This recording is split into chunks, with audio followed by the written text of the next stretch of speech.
Assalamualaikum warahmatullahi wabarakatuh. Selamat pagi, siang, sore, dan malam. Perkenalkan, saya Muhammad Rizal Wicaksono, mahasiswa S1 Informatika Telkom University dengan NIM 130122041. Pada kesempatan kali ini, saya akan menjelaskan implementasi perkalian matriks berbasis CUDA menggunakan GPU NVIDIA untuk tugas mata kuliah Computing Paralel, tugas assignment 3. Baik, jadi ini adalah coding yang sudah saya buat untuk implementasi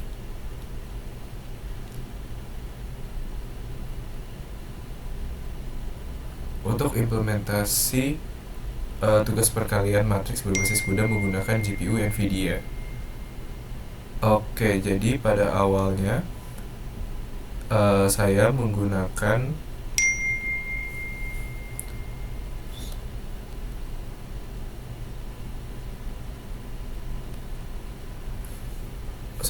library standar seperti Studio H, lalu juga ada Studio Library, ada Math, Time, dan juga saya menggunakan library CUDA Runtime. Ini digunakan untuk mengakses fungsi-fungsi CUDA seperti alokasi memori GPU, eksekusi kernel, dan juga pengukuran waktu GPU-nya. Lalu di sini saya define konstanta dulu. N ini menunjukkan ukuran matriks 2 dimensi, yaitu 256 dikali 256. Lalu batch menunjukkan jumlah matriks yang diproses secara paralel dalam bentuk matriks 3 dimensi. Lalu block size ini digunakan untuk menentukan ukuran blok CUDA itu sendiri, yang pada kesempatan kali ini saya menggunakan dengan ukuran 16. Oke, kita masuk ke fungsi pertama, yaitu adalah global void matmul 3D. Nah, fungsi ini merupakan kernel CUDA yang dijalankan secara paralel di GPU dengan kata kunci global untuk menandakan bahwa fungsi ini dieksekusi di device dan dipanggil dari host. Oke, lalu di dalam fungsi matmul 3D ini ada yang call, row, dan batch. Ini digunakan untuk menentukan indeks kolom, baris, dan batch untuk setiap thread GPU itu sendiri. Setiap thread ini nanti bertanggung jawab untuk menghitung satu elemen matriks hasil. Lalu kita masuk ke bagian loopingnya. Di dalam kernel dilakukan operasi perkalian matriks. Setiap thread menghitung satu elemen matriks hasil dengan menjumlahkan hasil perkalian baris dan kolom yang sesuai. Lalu offset, integer offset ini digunakan untuk membedakan matriks pada batch yang berbeda. Baik, lalu selanjutnya ada inisialisasi matriks. Pada fungsi ini digunakan untuk menginisialisasi matriks dengan bilangan acak bertipe double precision. Matriks disimpan dalam array satu dimensi dan dimensi ketiga atau batch direpresentasikan menggunakan perhitungan offset memori. Oke, lalu kita masuk ke fungsi perkalian matriksnya. Fungsi ini merupakan implementasi perkalian matriks di CPU yang digunakan sebagai pembanding. Hasil perhitungan CPU nantinya dibandingkan dengan hasil GPU untuk memastikan keakuratan komputasinya nanti. Nah, di sini kita adakan compare antara CPU dan GPU-nya atau perhitungan errornya. Fungsi ini nanti digunakan untuk menghitung error maksimum dan error rata-rata antara hasil CPU dan GPU. Error ini muncul akibat perbedaan urutan operasi floating point, namun nilainya yang sangat kecil.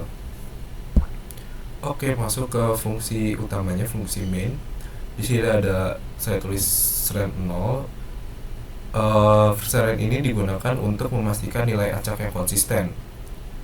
Lalu juga di sini ada CUDA get device count. Di sini saya tulis untuk mengecek apakah GPU CUDA sudah berhasil terdeteksi dengan baik. Lalu ini CPU matmul 3D. Fungsi yang tadi kita panggil untuk melakukan perhitungan matriks menggunakan CPU, dan juga nanti waktu eksekusinya akan dicatat. Lalu selanjutnya ada ini CUDA malloc, CUDA mempy, dan juga matmul 3D grid block. Ini bagian ini nanti mengalokasikan memori pada GPU dengan mentransfer data dari host ke device dan menjalankan kernel CUDA-nya. Lalu saya panggil CUDA event elapsed time. Di sini untuk waktu eksekusi GPU diukur menggunakan CUDA event agar lebih akurat.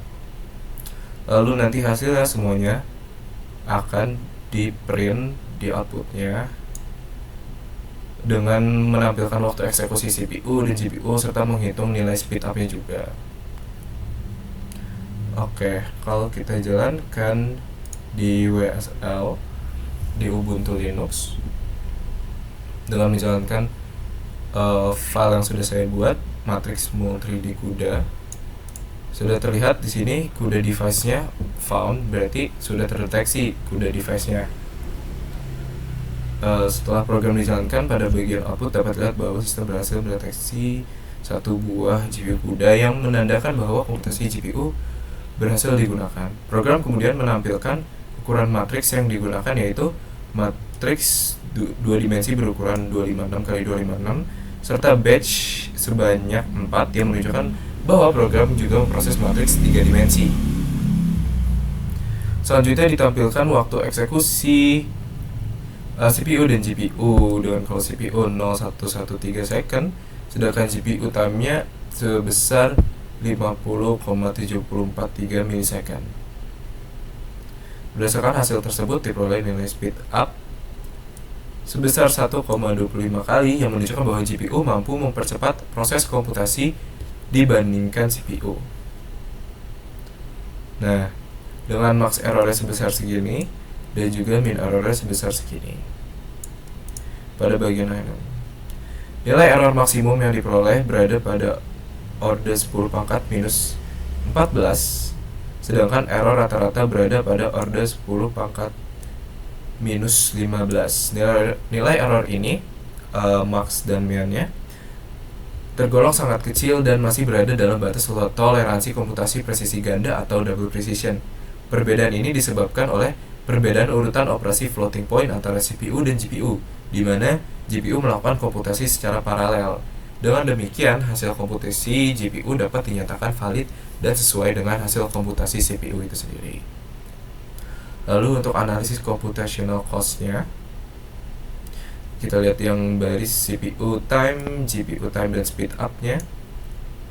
Meskipun GPU menghasilkan percepatan, nilai speed up yang diperoleh belum terlalu besar. Hal ini disebabkan oleh ukuran matriks yang relatif kecil serta adanya overhead transfer data antara CPU dan GPU. Untuk ukuran matriks yang lebih besar atau jumlah batch yang lebih banyak, GPU diharapkan dapat memberikan percepatan yang jauh lebih signifikan lagi. Sekiranya cukup presentasi dari saya. Mohon maaf bila ada salah kata. Wassalamualaikum warahmatullahi wabarakatuh.